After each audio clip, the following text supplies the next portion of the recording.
वर्तमान RBI governor press meet करिसेंते सीधा सड़क जिबा. They are yet to become broad-based.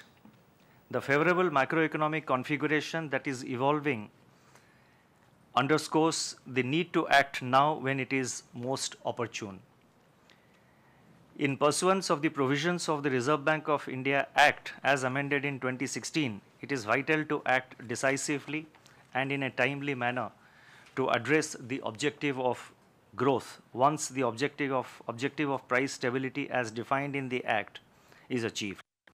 The shift in stance of monetary policy from calibrated tightening to neutral also provides flexibility and the room to address the challenges to sustain growth of the Indian economy over the coming months, as long as the inflation outlook remains benign. The decisions of the MPC in this regard will be data-driven and in consonance with the primary objective of monetary policy to maintain price stability while keeping in mind the objective of growth. Now let me turn to some developmental and regulatory policies that have been announced, which complement the monetary policy stance and action. Several measures are being proposed in areas spanning financial markets, regulation of banks and non-banking finance companies, regulation of payment and settlement systems, and financial inclusion in the Statement on Developmental and Regulatory Policies, which is Part B of the Monetary Policy Statement. And financial inclusion in the Statement on Developmental and Regulatory Policies, which is Part B of the Monetary Policy Statement. These policy actions will be anchored by the goal of financial stability so that the soundness and efficiency of financial system in intermediating the economy's needs of financial resources for productive purposes is preserved at all costs. With regard to financial markets, the Reserve Bank proposes to modify foreign exchange derivative regulations, that is Regulation FEMA 25, in order to improve access and participation by promoting operational ease and removing regulatory differentiation based on residence, product and type of transaction. 2.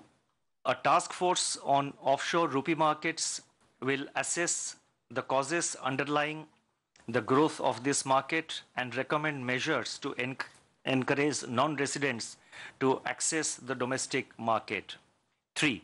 Interest rate derivative directions would be rationalized with the objective of simplifying regulations and reducing prescriptive stipulations to promote liquidity by encouraging participation, product innovation, and by easing access norms. 4.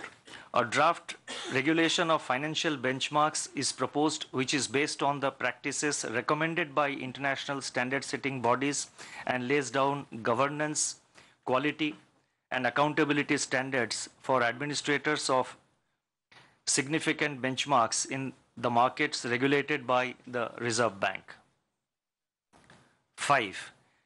The provision that no foreign portfolio investor shall have exposure of more than 20% of its corporate bond portfolio to a single corporate is being withdrawn to encourage a wider spectrum of investors to access the Indian debt market. 6. Resolution applicants under Insolvency and Bankruptcy Code will be permitted to avail external commercial borrowings under approval route to lower their cost of funding for repaying outstanding rupee loans availed by the companies undergoing the corporate insolvency resolution process.